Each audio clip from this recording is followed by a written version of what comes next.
Disclaimer: the following program features language not suitable for all audiences, and the expressed opinions found within this program are a reflection of those who feature on the PopCulture Effect podcast. Welcome to the PopCulture Effect. I'm Rockin Rob, and on this show, I bring my closest friends together to talk about all the news happening in our pop culture world around us. Welcome, one and all, to yet another episode of our Random Ramblings. I'm joined by my lovely friends. We've got Gemini. When the was this called? Random Ramblings? I don't know. Yeah. I try things, okay? I try things in the intro, okay? Okay, a good portion of them don't work, but there's a couple of them that were... Anyways, we've also got Menace. Hello. And we've somehow got Subset here as well. Heyo. Somehow he's here every episode too. Nah, you're right. I'm the one that friggin' fades in and out every once in a while.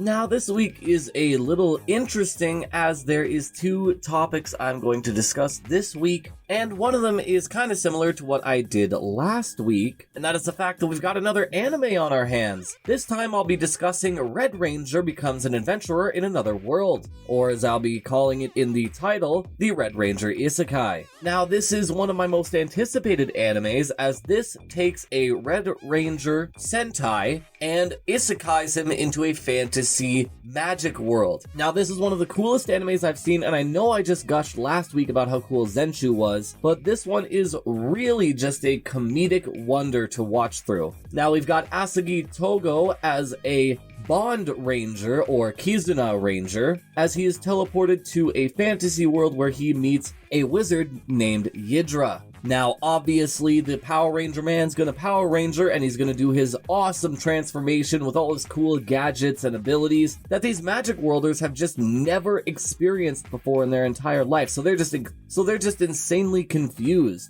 which is one of the things I really appreciate about this anime. Is even with his transformation, the explosion that hits behind him, everybody's aware of it. They see it. When he punches people and they explode, they're like, why are people exploding when you punch them? And then, we get the giant Megazord robot appear, which shocks and bewilders everyone because holy shit, it's a giant robot in a fantasy world. Also, on a quick note, how is he having the Megazord in this world? What about the other Kizuna Rangers? They still exist. They're still in the original world, but they don't have any of their Megazords. Anyways, that's something that never gets addressed, and I really am upset about it, and I hope they address it by the end of the anime, but that's kind of my one sticking point. But to get back to the good, they eventually find two other characters, Teltina and Loji, and he essentially has the majority of his group all gathered. He has a magic wielder and she has all these boisterous, long-winded spells, just like any other isekai anime. Loji has got his transforming sword ability, which is so cool.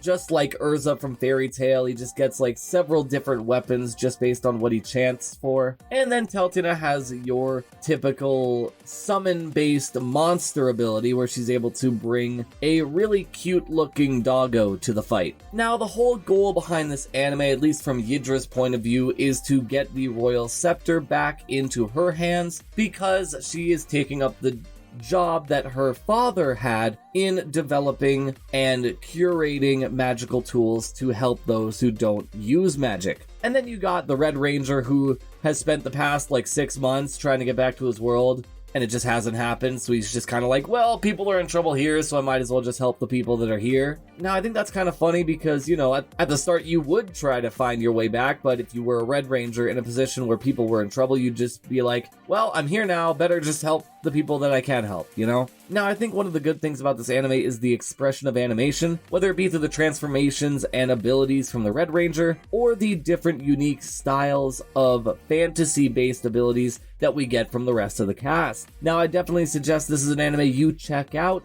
as it is still only halfway through. Just like I did with Zenshu, give about a halfway point of an anime, a little bit of a taster, but I'm really excited to see where this goes. And the one thing I didn't mention, which I absolutely love and I'm so glad we got to see, is we actually get to see some flashbacks to some of the old Power Rangers type battles with their evil force, the Relationship Enders. I think the Kizuna Rangers are really cool. I think the fact that the Red Ranger has found his way into an isekai world is even cooler, as this is kind of two coalescing worlds, kind of colliding in a way you wouldn't really expect them to. But yeah, that's pretty much all I have to discuss when it comes to Red Ranger becomes an adventurer in another world, or as I said, I'll call it in the title, the Red Ranger Isekai. Great expression, great character writing, some very interesting choices in what you want to do with a whole episode. I'm talking about you, episode 6, but we're not going to talk about that, because if you want to see it, you'll have to check it out for yourself. But yeah, my one sticking point is, how does he have the big Mechazord? How does he have it? What are the other Rangers doing? How do they have their robots? Do they have alternate copies of them? Did he just get a copy of the Megazord in the anime? I'm so confused, and they never address it, and it's literally my one problem. But anyways, before I rant any more, I just want to say I love this anime. It's great to have this type of anime exist. But that's pretty much everything I have to discuss when it comes to the Red Ranger Isekai. Red Ranger becomes an adventurer in another world. And now I think it's time for me to send it back to me and my friends as we discuss the Sims 1 and 2 Legacy Collection. Trin, what is Sims is coming back? The OG? Yes, so for the 25th anniversary of The Sims, which I'm surprised it's that old, Jesus Christ, EA did this. I know. EA decided to pull a sneaky fast one on us and re-release they call it the Legacy Edition of The Sims 1 and The Sims 2. Thankfully, in the full, complete bundled edition. However, there are a couple caveats to it. One, it's just the PC versions, which, fair enough, that was to be expected, but there were some pretty nice, console editions of them, I'll be honest. Bustin' Out was a good Sims 1 game, but completely different game, fair enough. Anyway, so there is, let me pull up EA app real quick. I wonder if it's on Steam, actually.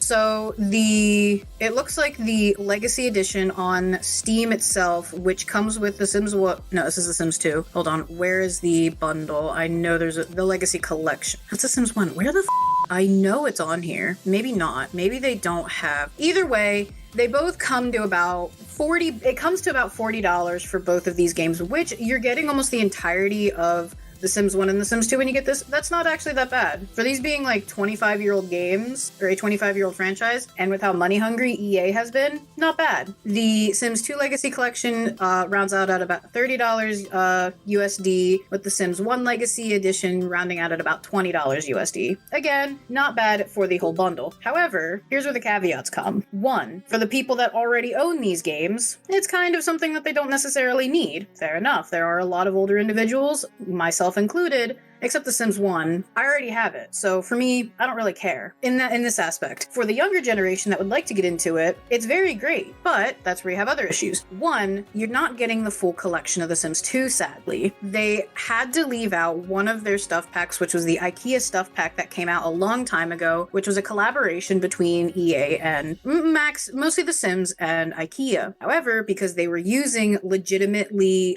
licensed IKEA furniture in this pack, I don't think they have the license for it anymore. So without having to avoid any legal issues, they kind of had to leave the IKEA stuff pack out. I don't know how they managed to still keep the H&M stuff in there, if they still have it, or just H&M doesn't really care. It's hard to say, but they had to leave out the IKEA stuff pack. But the thing is, with these games, they were abandonware for the longest time, so it was very easy to acquire them through conventional methods, we'll say. Because they are older games, so a lot of them, you had to download them from a CD, because, a long time ago, these games were...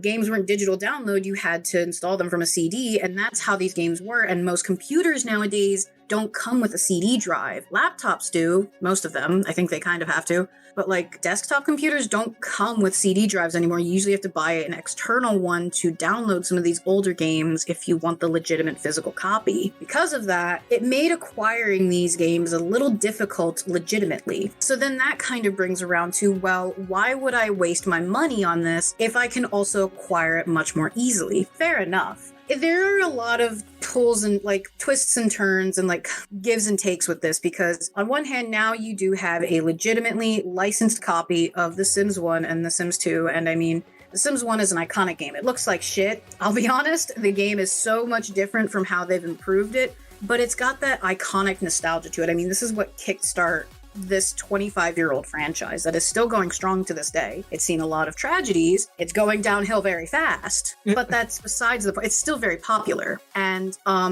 another issue that was coming around is because because these two games were abandoned, they weren't properly optimized for newer rigs. Hell, even The Sims 3, which was their last installation, isn't even properly optimized for new rigs. You have to go into your settings, you have to download patches and fiddle with them in order because the graphics cards don't recognize these old games, and that's what was happening with The Sims 1 and The Sims 2. I myself have not purchased it yet, and I probably won't. Maybe The Sims 1 we'll see, just because of the fact I already have The Sims 2 full collection through methods, we'll say.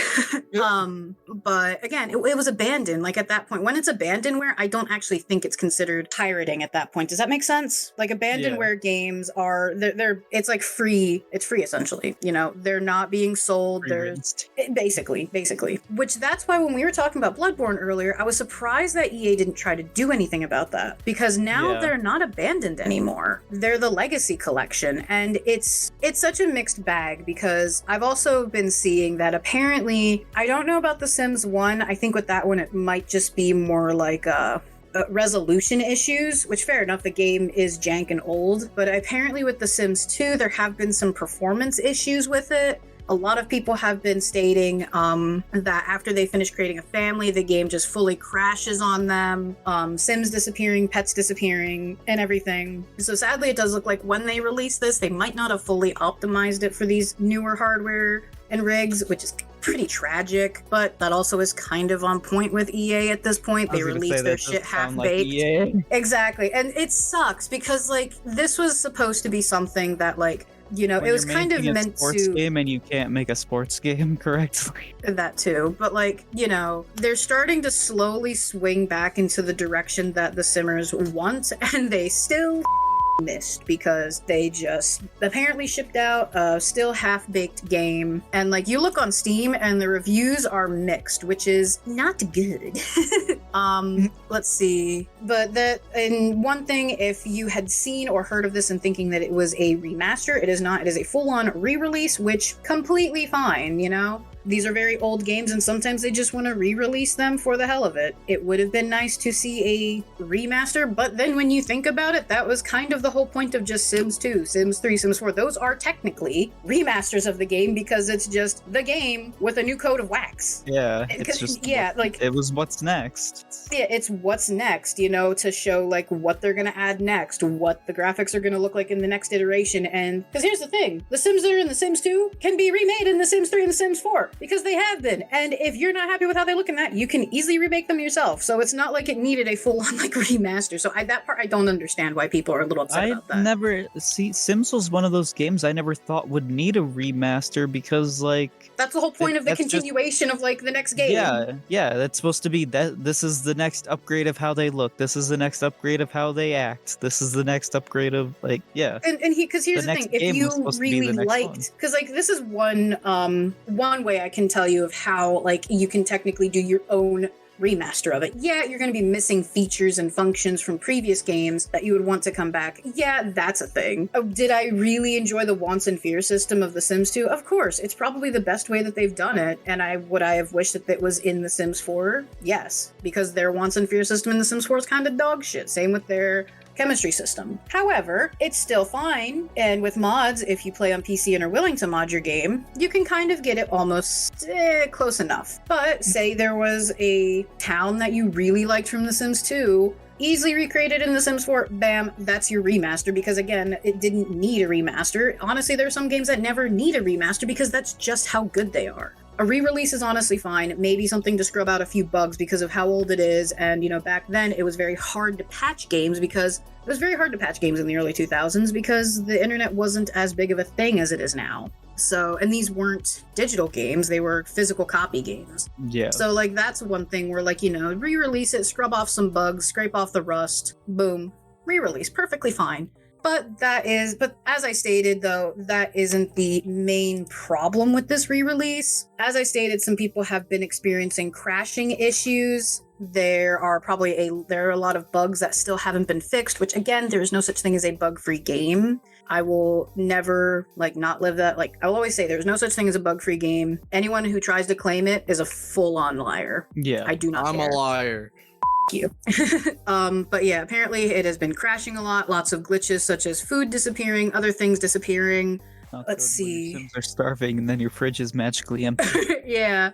I'm just looking at Steam for the reviews of what people have said. Stuck on loading screens, visual bugs. Let's see. Game is still 32 bits. Well, that part, whatever. It crashes as soon as it uses 4 gigabytes of RAM. So it doesn't look like it was still properly optimized when they re-released it, which is tragic. And I will say this, as nice as it is that they re-released it, if you play on, which this is for PC, so you would kind of have to be playing on PC for this. I do not. Sorry, I was about ready to quote Breaking Bad because Chris has been watching Breaking Bad. I am the one who knocks. No, I was going to say, do not sell marijuana to my husband.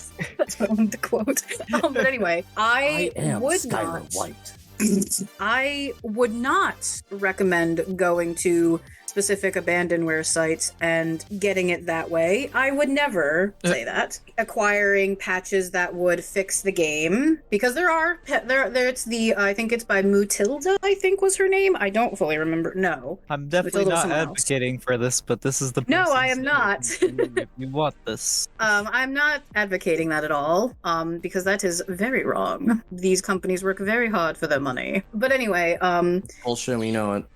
Companies work very hard for their money. God, I need to look up who makes that mod, because it does seem like it's still kind of required. Who is that? I need to figure out who made that. Who are you? Yeah, who are you? Who made that? Oh God, I don't want some video, please. Glad you could finally join the party, Robert. Shut up, man. I don't know much about Sims. I can't really provide anything. All this. I wasn't talking about that. I was talking just the conversation in general. Ban the ban, guys. Ban the ban. No. I know somebody made this 4 gigabyte patch, and I don't remember. If I actually just look at my own copy, it's not going to tell me. Jesus Christ. At the a long time fan. Are you disappointed? Not really, because I'm not surprised. This is kind of what I anticipated if they would have done something like this, that they just re-release it half-baked. And honestly, I don't think that this was the move. I think that this was something that EA had thought would help bring their popularity back up with the Simmers, and maybe for some it did. But for the most part, I don't think this was really that good of an idea. I just think they wanted more money. Yeah, it was another way for them to get more money. Nowadays. Not even, not even that, because stuff has started to get better when it comes to that. But that is normally, if not always, the case when it comes to EA. Yeah, okay, so it's Lazy Duchess. That's what it is. She made a specific patch. She makes a bunch of patches for The Sims 2. Essentially, she's like a godsend for this game. Basically, what I would recommend, I'm pretty sure that this patch does still work. What I would not recommend. Yeah, I would recommend downloading this if you did end up buying it, because I think her patch still does work. Yes, so a lot of her stuff still does work for this. She is essentially she is pretty much holding this game on her shoulders. She is carrying it into 2020, into this decade and everything. I would definitely recommend going and checking out her stuff. I'll just say that, because she is very helpful and will have lots of links to help towards things that I may or may not condone. But overall, I think that this was definitely a corporate cash grab move on EA's part. As much as I love The Sims, and The Sims 2 will probably forever still go down as my favorite iteration of it, even though I don't play it as often anymore, it still is definitely the turning point. Is that the one you were still modding with when we all met each other? No, it was The Sims 4, because I didn't have access to The Sims 2 at the time.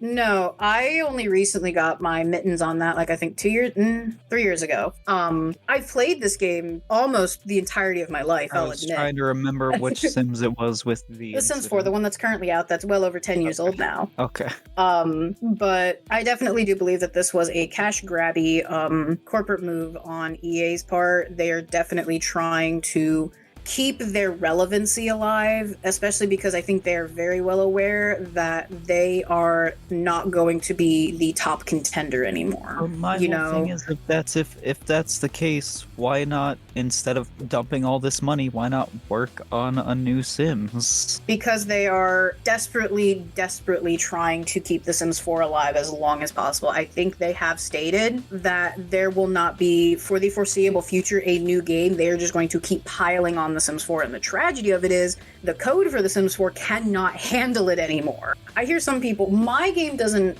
get like this. I have problems, of course, but I also have a heavily modded game. So again, as I stated before, that's my own fault if it breaks on me. Because I don't play vanilla, I have heavy mods. Because of that, it breaks. Fair enough, that's my fault. However, there have been people who have completely vanilla games, all of the packs, or at least a good chunk of them, and their game crashes within like 30 minutes. The game can't support itself that much anymore, and that's what they want to do. They want to pile more onto this broken horse. They want to keep milking this cash cow, and the cash cow's back is almost busted. And so I don't understand why they're doing this. I understand if it's from a shareholder perspective, they're trying to please them, but that is, I've stated that before. You don't always want to just showboat for the investors. I get that they're the ones that give your money, but they're not the only ones that give you money. It's also the consumers. And if you piss off if you piss off the consumers, you're not gonna get as many sales then. But I'm rambling at this point. Like, I don't know. In some game companies, depending on how it goes, for example, if you really want to break it down, look at down COD, how it goes down to its monetization, throwing out packs here and there. You know what I mean?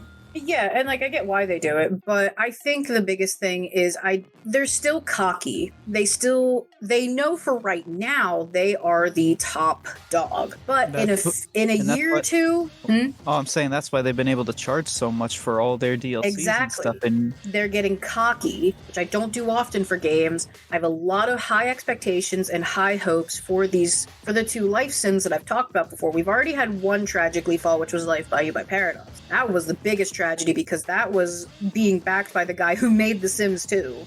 Will Wright himself. He's like the father of The Sims essentially. And so now it's just on what, Inzoi or whatever? Inzoi and Paralives. Those are the two main ones that are kind of compete. And that's the thing. I don't want to say they're necessarily competing with The Sims because they're doing their own thing. Paralives is, they're life sims, of course, but they're still being their own separate thing. With Inzoi being very hyper realistic, but still very interesting. And having a more a Korean vibe, which is fine. It's from Crafton, which is a Korean company. And then there's Inzoi, or no, not Inzoi, that's one. There's Paralives, which is taking a more cartoony, very cozy feel to it, but they're still having a lot of realistic aspects to it. And so they're both life sims, but they're both doing their own thing within this genre. And I think this is what The Sims 2 needed, was competition. It hasn't had competition, and when it has, it didn't last long. And I'm really hoping that these two last a long time, especially Paralyzed, because that game started out as a dude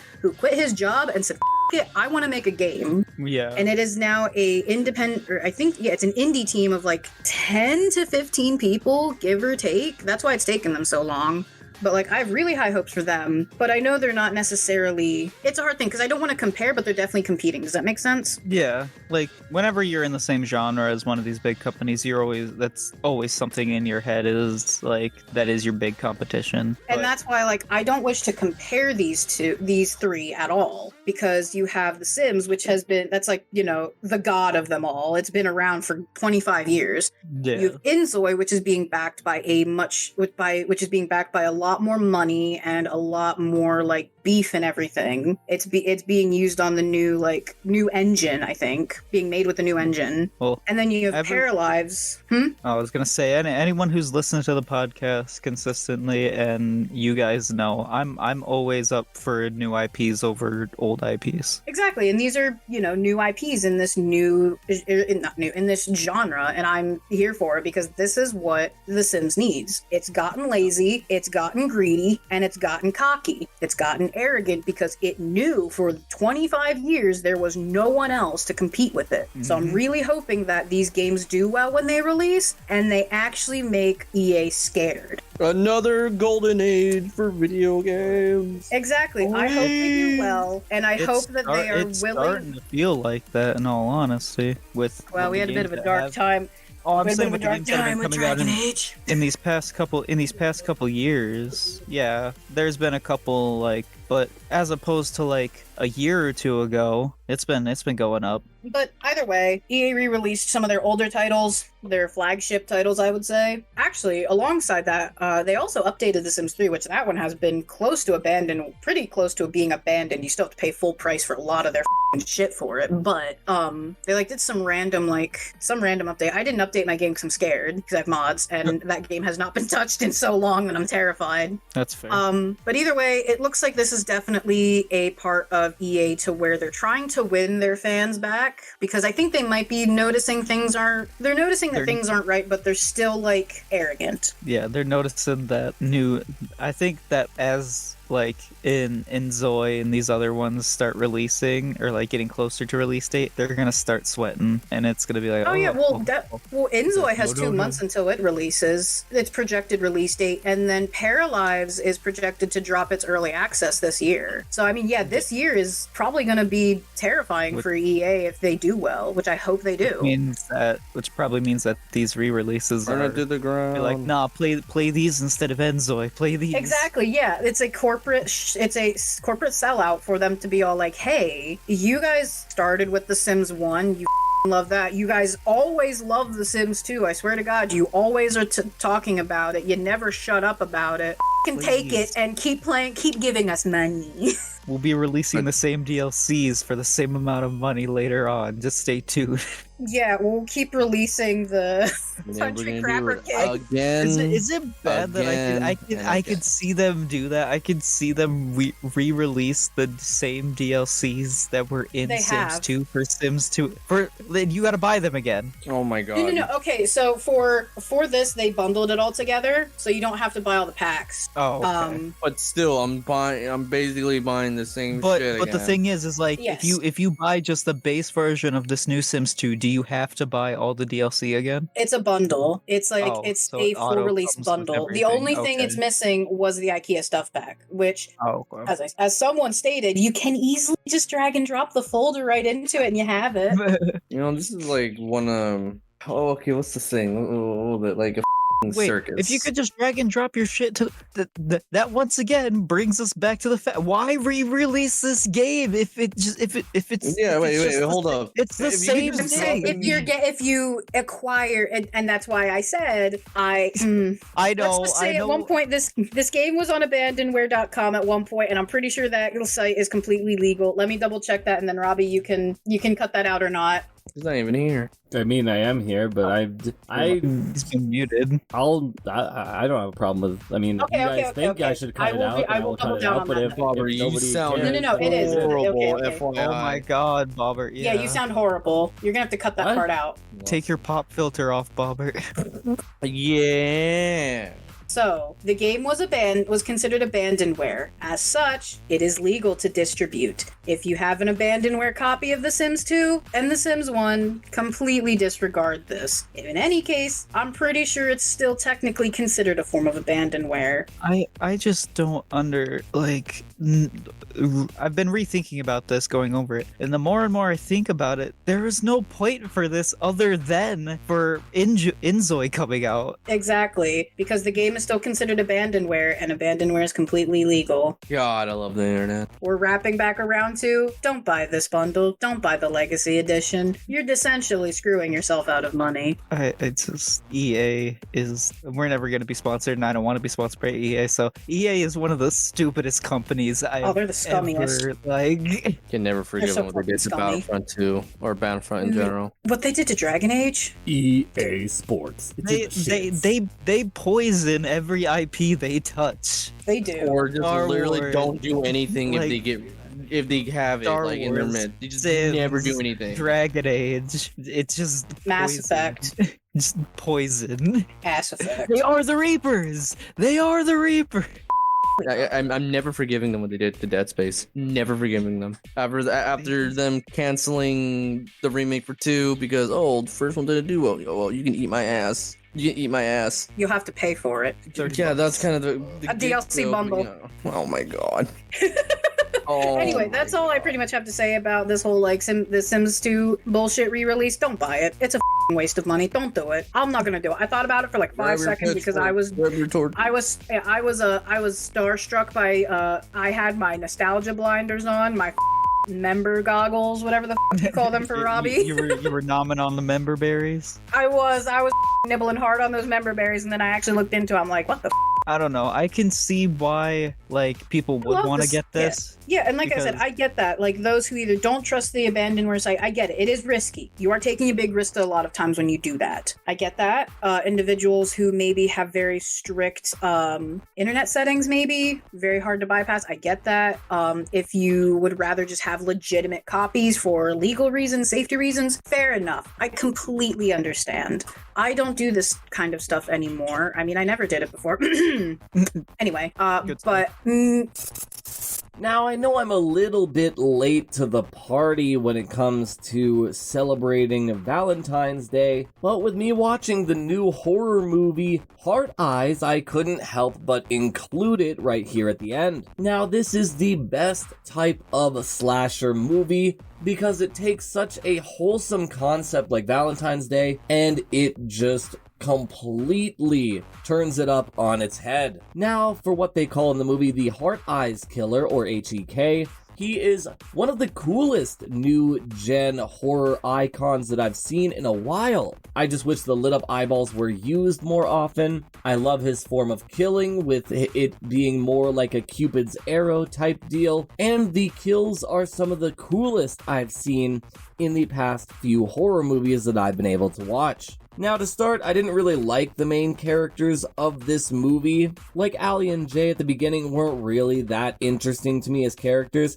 but as the movie went on and as the killer was revealed to be hunting them down, it was truly a moment where I just fell in love, quote unquote, with these characters. Jay went from this obnoxious douchebag to be this really comedic, funny character. And Allie went from this closed off Scrooge type character to kind of opening up and really showcasing her acting chops. I really appreciated how I was able to come around on both characters and be able to enjoy them. Now, this movie has a pretty standard story. You know, it's not going to be Shakespeare, it's not going to be Endgame, but we're going to see some really cool kills, we're going to hear some really funny jokes, and we're going to get some really awkward moments in this movie, specifically one that I could think of. But at least from what I can tell, the start of the movie, the first act was decent. The second act, in my opinion, was the best part of the movie, and it kind of tapered off at the third act. I'm not going to give any spoilers for those who still want to go see it, but it had a really cool concept of the reveal. It's just the execution and the way they went about it was not the best. Me, as a guy in a chair, I would have taken it in a little bit of a different direction, writing-wise. If you know, you know. But at least from what I can tell, this was a really good movie all in all. It was really enjoyable. The jump scares were really great. The kills were really creative.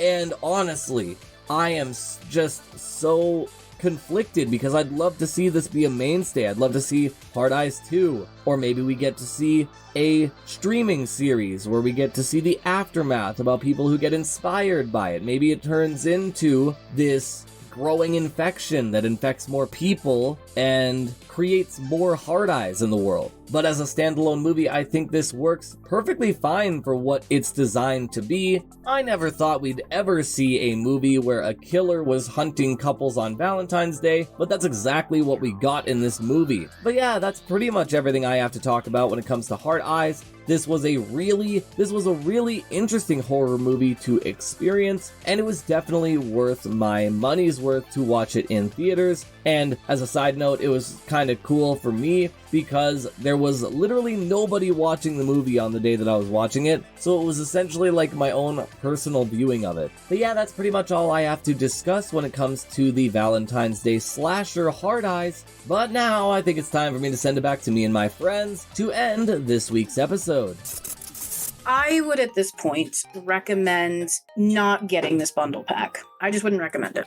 If you want to go through proper channels and you want to try out The Sims 1 and 2, you can go for it. I would recommend buying it on Steam at the very least because they do have their refund policy. Buy it on Steam, play it for I think it's like 45 minutes to an hour, see how it works. If it doesn't work, refund it. Don't ever think about it again. We will continue to advocate for gamers everywhere and say fuck the companies. Exactly. Yeah! Unless they're good ones. But moving on, I am done talking about this. Robbie, would you take the honors of closing us out? Sure. I mean, it's been a lovely time. I really hope my mic's not shit, because from what my friends told me, it might be shit. So we're gonna see in the recording. But yeah, it's been a lovely time to spend with all my friends. Thank you so much, Gemini.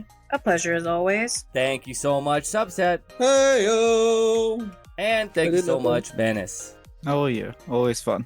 And we will all see you in the next one. Farewell. Bye. Bye-bye. Hey, yo, I did nothing.